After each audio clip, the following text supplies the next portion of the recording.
என் அன்பார்ந்த மக்களுக்கு தமிழின் உயிர் கலந்த வணக்கம். சிவபெருமானை மட்டும்தான் ஈஸ்வரன் என்று அழைப்பார்கள்.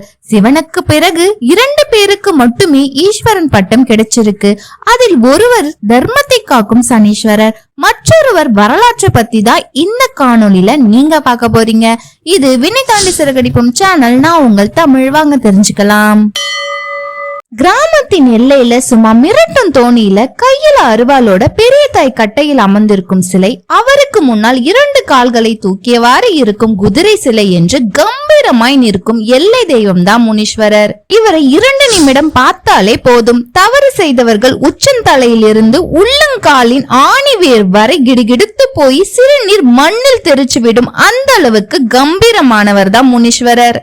இவர் சிறு தெய்வங்களின் முக்கிய தெய்வமாக கருதப்படுறார். முனீஸ்வரன் கிராமங்களில் அதிகமாக கோவில் கொண்டிருக்கிறார். அவர் கிராமங்களை இரவு நேரங்களில் காத்து துஷ்ட சக்திகளை அடியோடு ஒழித்து காட்டுபவர் என நம்பப்படுகிறது. அந்த முனீஸ்வரன் அவதரித்த வரலாற்றை பற்றி கொஞ்சம் பார்க்கலாமா? இவர் தவறு செய்பவர்களின் தலையில் அடிப்பதாக கூறப்படுது. முனிவர் ஒரு சைவ சிறு தெய்வமாக பல கிராமங்களில் காவல் தெய்வமாகவும் வராரு. பல கிராம மக்கள் அவருக்கு கோவில் கட்டி திருவிழாவை நடத்தி வழிபட்டு வராங்க. இவர் பலருக்கு குல தெய்வமாகவும் வீட்டில் எந்த விசேஷம் நடந்தாலும் இவருக்கே முதல் மரியாதை கொடுத்துட்டும் வராங்க. இன்னும் இவரை கிராமங்களில் வீடுகளில் குடும்பத்தில் ஒருவராகவே பார்த்து வராங்க. ஆனா புராணங்களை புரட்டி போட்டா இருக்கிற கதையே வேற. பல கதைகள் முனீஸ்வரர் பத்தி சொல்றாங்க. அதில் ஒரு கதையை நான் உங்களுக்கு சொல்றேன். முன்னொரு காலத்துல அந்தகாசுரர் என்னும் அசுரன் தேவலோகத்தையே ஆட்சி புரிய வேண்டும், எனக்கு சிவனாலும் விஷ்ணுவனாலும் அழிவு ஏற்படக்கூடாது என்று பிரம்மனிடம் வேண்டி வரம் பெற்றாராம். அந்த வரம் கிடைச்சோடனே அந்தகாசுரனுக்கு தலையில கொம்பு முளைச்ச மாதிரி எல்லா தெய்வங்களையும் முனிவர்களையும் துன்புறுத்தி வந்திருக்காரு. அனைத்து தேவர்களும் முனிவர்களும் பராசக்தி அம்மனிடம் மண்டிட்டு இருக்காங்க. பின்பு பார்வதி அம்மன் காத்தாயி என்ற பெயரில் பூமியில் அவதரித்து அசுரனை அழிக்க காத்தாயி அம்மன் லடாமுனி, முத்துமுனி, செம்முனி, கருமுனி, கும்பமுனி, வால்முனி, சாட்டை முனி என்று 7 முனிகளை உருவாக்கினார். அவர்கள் அனைவரும் சேர்ந்து அந்தகாசுரனை அடக்கி வதம் செய்ததோடு பின்னர் முனிகள் அனைவரும் ஒரே வடிவமாக கலியுகத்தில் மக்களை காப்பாற்றுவதற்காக பூமிக்கு வந்தார்கள் என நம்பப்படுது. இவர்களின் அம்சமாக விளங்குபவரே முனியப்பன் ஆவார். என்னதான் இப்படி ஒரு புராண கதை இருந்தாலும் இவர் சிறு தெய்வமாகவும் நமது முன்னோர்களின் ஒருவராக மட்டுமே இன்றும் பார்க்கப்பட்டு வராரு. இன்றும் இவருக்கு நடத்தப்படும் திருவிழாக்களில் கலந்து கொள்ள எவ்வளவு தூரத்தில் இருந்தாலும் வெளியூரில் இருந்து கிராமங்களுக்கு படையெடுத்து கொண்டுதான் இருக்கிறார்கள். முனீஸ்வரர் வழிபாட்டு முறை என்னவென்று உங்களுக்கு தெரியுமா? முனீஸ்வரர் பொதுவாக திங்கட்கிழமை மற்றும் வெள்ளிக்கிழமைகளில் வழிபட உகந்தவர். ஆனால் முனீஸ்வரன் வழிபாட்டை எந்த கிழமைகளில் செய்தாலும் அவரது அருள் பரிபூர்ணமாக கிடைக்கும். சுருட்டு முனீஸ்வரருக்கு பிடித்த படையல். முன்பு சரக்கு படையலாக படைக்கப்பட்டதுண்டு, இப்போது சுருட்டே அதிக அளவில் படைக்கப்படுது.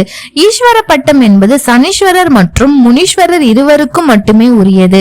பிரபஞ்சத்திலேயே சிவபெருமானுடைய மற்றொரு நாமமான ஈஸ்வர பட்டத்தை பெற்றிருப்பது இவர்கள் இருவரும் மட்டும்தான். சிவபெருமானின் அந்தரங்க காவலர்களில் ஒருவரே முனீஸ்வரன். முனீஸ்வரர் நள்ளிரவு 12 மணிக்கு மேல் 5 மணிக்குள் மட்டுமே நகர்வலம் வருவதாக கிராமங்களில் நம்பிக்கை நிலவுகிறது.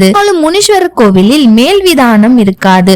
தமிழ்நாட்டில் சில கோவில்களில் வித்தியாசமாக காட்சி தருகிறார். பூஜையில் என்னென்ன வைக்க வேண்டும் என்று உங்களுக்கு தெரியுமா?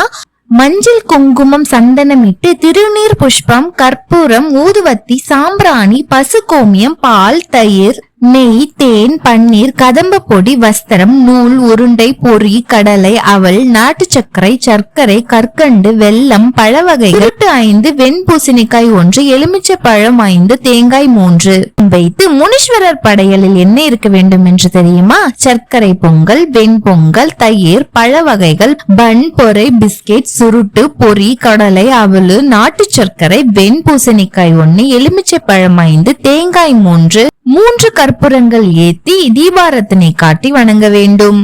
பொதுவாக முனீஸ்வரர் பூஜையை ஞாயிற்றுக்கிழமை வரக்கூடிய ராகுகால நேரமான மாலை 4:30 முதல் 6 மணி வரை உள்ள நேரத்தில், அந்த சமயத்தில் நம் மனமுருகி செய்யும் பிரார்த்தனை ஒரு நாள் அல்லது ஒரு நாள் சில நாட்களில் முனீஸ்வரர் வரமாக கிடைத்து வருகிறது. நீண்ட காலமாக இருக்கும் வாழ்க்கை சிக்கல்கள் தீர தொடர்ந்து 9 ஞாயிற்றுக்கிழமைகள் முனீஸ்வரர் கோவிலுக்கு சென்று பிரார்த்தனை செய்ய வேண்டும். இதனால் அடுத்த சில வாரங்களில் அந்த பிரச்சனைகள் முடிவுக்கு வந்துவிடும். அவ்வாறு செல்பவர்கள் ஒவ்வொரு ஞாயிற்றுக்கிழமையும் மறக்காம அவருக்கு பிடித்தமான பொருட்கள் வாங்கி சென்று அவருக்கு படைக்க வேண்டும். இந்த தகவல் பிடிச்சிருந்தா லைக் பண்ணுங்க, சப்ஸ்கிரைப் பண்ணுங்க. நான் உங்கள் தமிழ். தேங்க்யூ ஃபார் வாட்சிங்.